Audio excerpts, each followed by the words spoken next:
Hi everyone, and welcome to this introduction to my Dead Earth game development channel here at the Game Institute. Now in this video I'm just going to introduce myself, tell you a little bit about the game as well as how this tutorial series is going to work, and also going to have a bit of informal chit chat, and in the next video we'll actually start constructing the game. Okay, so first of all let me tell you a little bit about who I am. I'm Gary Simmons. I am a Unity instructor here at the Game Institute, as well as the co-developer and sole programmer on the Dead Earth game. Now, I first started to learn computer game development in 1982. I was about 11 years old at the time. So since then I've programmed for many different platforms, environments, and using many different languages. And I've been developing in Unity since version 3, so many years now. Okay, so Dead Earth. It's a first-person shooter horror survival game set in a future where a company called Elan Vital Pharmaceuticals, after creating a nanobiological treatment to prolong life, is thought to be responsible for the outbreak of the Rage. Now, the game is set many years after the initial outbreak, where mankind is kind of surviving and rebuilding in small pockets of civilization, but where most of the Earth is still left abandoned to those infected by the Rage, euphemistically referred to as the Raggies. Now, the first mission will see us venture out into the Raglands after losing contact with a team of scientists from the Center of Rage Research. These guys were stationed at an observation post deep within hostile territory in Quarantine Zone 351, and you've guessed it, we've been sent to investigate, just like Brad Pitt. And that's all I'm saying for now, but things would not turn out exactly as they seem. Now, the game is still very much in development, okay, so I'm going to be releasing videos of my earlier progress as I continue to work on the game. So in some ways, this is going to be like a developer's diary as well. Now, the aim of this video series was to try and make a first-person shooter game that might pass for commercial quality, or close to it, with virtually no people and virtually no money. I'm sure that's a situation most of us find ourselves in. In fact, for the most part, Dead Earth has been created by just two people, myself as the programmer, and in my videos I will discuss and distribute all the scripts that I write for this game so that you can use them in your own projects. And also my brother Darren Simmons. Darren has his own set of videos for Dead Earth, where he will take you step by step through the level creation process that he's gone through, as well as show you the assets that we purchased from Unity's asset store to help us bring this project to fruition. So all of the assets that we use in Dead Earth are actually freely available for you to purchase too, if you wanted to follow along with us exactly. But hey, you probably got your own ideas about the type of game you want to create, and you've probably got your own ideas about the art that you want to use for it. But either way, the choice is yours. But be sure to subscribe to Darren's Dead Earth videos as well, so you get a complete picture of how the game Dead Earth was developed. Now just remember, if you are a lone developer or a small development shop, the Unity Asset Store is quite literally your very best friend. For between $40 to $60 a pop on average, you can purchase commercial quality animations, character models, in fact entire themed asset packs that can be used to construct entire levels. Now, it's historically cost software companies tens of thousands, perhaps even hundreds of thousands, to have this level of quality artwork created for them bespoke.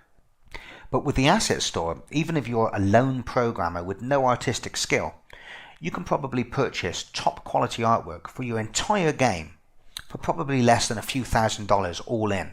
Now, I know that might sound a lot of money to some of you, but trust me, it's a minuscule amount, contextually speaking, to bring a game to fruition with high quality visuals. So let's talk about some of the things that you're going to learn from me in my Dead Earth videos.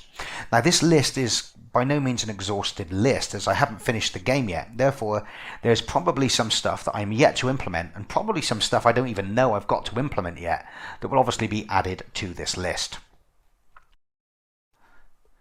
The non-player characters in our game world are going to need to be able to navigate the game world in a seemingly intelligent way. Now, if we wish a character to pursue the player, for example, we can't simply move the character as the crow flies directly towards the player in a straight line, or it's going to be passing through walls and mountains and parked cars and cupboards and any other solid objects that are in our level. Now we're going to be exploring and using Unity's navigation and pathfinding subsystems to do this. We're going to learn how to build a graph that describes the traversable areas of our world and their connections, called a nav mesh. We're also going to look at Unity's pathfinding component called nav agent that can be used to plot efficient paths throughout the game world using the nav mesh. And we're also going to see how we can use Unity's navigation obstacle component to allow our dynamic characters to avoid other dynamic entities as they follow their paths. I'm also going to see how we can update the pre-compiled nav graph at runtime to cater for portal situations, things such as doors opening and closing that might enable or disable routes that the AI can take. Now, pathfinding and environment traversal is just one part that's needed for our artificial intelligence. We're also going to need to write code to control the decision-making process of the character. It's not just about knowing how to navigate to a destination, it's about knowing why and when to navigate there. Now, the zombie AI in Dead Earth will have many properties and states, all that are invoked based on external stimuli. A zombie will obviously react to any player that enters its field of view and go into pursuit mode and relentlessly chase that player. But our zombies will also be sensitive to sound and light as well. If a zombie hears a sound, for example, it will try to investigate the source of that sound. Similarly, a zombie may be facing away from the player so that he doesn't know the player's there, but if you shine your flashlight in his direction, he will become aware of the increased illumination happening around him and try to track the source of that light. Furthermore, we will also throw in some other seemingly random behaviors as well. For example, an AI zombie in Dead Earth will have a hunger property that will drain down as he patrols. Now, a very hungry zombie will see a dead body laid on the ground and will deviate from its patrol route and go and have a feast on it. Unity has a very powerful animation subsystem called Mechanim, which our game will rely heavily on for a variety of its functionality. We will see how to import characters and animations and how to retarget animations from one character to another. That is, we will see how animations originally created for one specific humanoid bone hierarchy can be used on all of our other humanoid characters, even though their bone hierarchies share different names and configurations. Now, this is a very powerful and welcome feature of Mechanim, and it's especially important for us because we're going to be using many characters created by many different authors, and as such, our characters will not all have identical humanoid rigs with which to animate. So animation retargeting will allow us to use any humanoid animation that we find and apply it to any of our humanoid character rigs. We're also going to see how to build complex multi-layered animation state machines to control the blending of our character between animations. The state machine will handle all of the timing and transitions from one state to the other, such as transitioning from a walking state, for example, into another state such as attacking. Now, the communication of data between our scripts and the animation state machine will be two-way so that our animations can also drive and trigger events in our own mono behaviors. We're also going to see how to use avatar masks to restrict certain animations or layers in our state machine to just specific body parts of a character, and we'll see how layers can be blended with other layers using layer weights. We're also going to be making use of animation curves, animation events, and Unity 5's new animation state behaviors, and these are going to allow us to drive events in our game directly from our animations. For example, we shouldn't just assume the weapon can be fired when the user presses the mouse button, for example. The button press should simply express this intention to the animation state machine, which may well take some time, for example, when bringing up a weapon, to actually cause the fire animation to play. The animation curves and the animation state behaviors in our animation state machines will be used to tell our code exactly the point in time in the animation's timeline that shot should occur. We are also going to create a first-person controller with a multi-weapon capable first-person arms rig. Now this is not quite as simple as it sounds and will require that we construct a complex animation state machine for our arms that can also dictate changes at runtime at very specific times to objects in our scene hierarchy.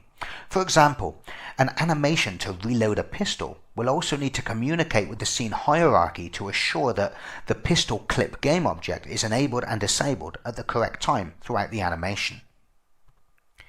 Now, the inventory system in Dead Earth will be written using Unity's newest retained mode UI.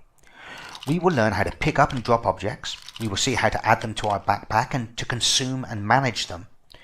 We'll also see how to manage our weapon mounts and the changing between those various weapons, as well as other cool kind of related stuff along the way, such as the implementation of a PDA playback device so that we can store and play back from our inventory various audio logs with captions that we find throughout our game levels, and these are used to further the storyline. This is Dr. Julia Pearson for the Centre of Rage Research. I fear this will be my final log entry. We're also going to learn how to make our environments interactive so that we can open doors and drawers, so that we can search cupboards, activate switches, and just basically activate various sequences that enhance the gameplay. Now, Dead Earth doesn't require a complex mission or quest system, much like an RPG would, but we will still implement a very flexible and simple means of structuring the order of tasks the player has to complete. Now, let me give you an example. In the first level, one of the things that we have to do is we have to download the doctor's research notes off of a computer on the second floor. But the building has no power, so the first thing we have to do is go down into the basement and activate the power. But in order to activate the power, we need to type an access code into a keypad that we don't have.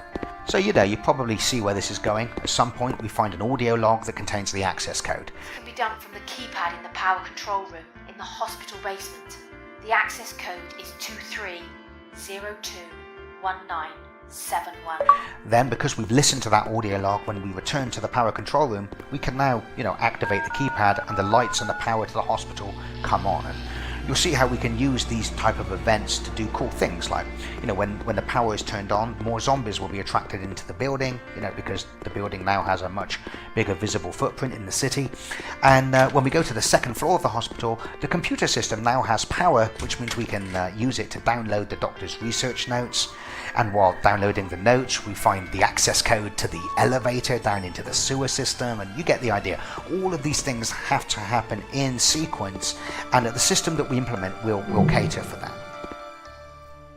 We're also going to see how to optimize our game world as best as we can, using both Unity's occlusion culling system, but also using various LOD and shadow control systems that we're going to implement ourselves.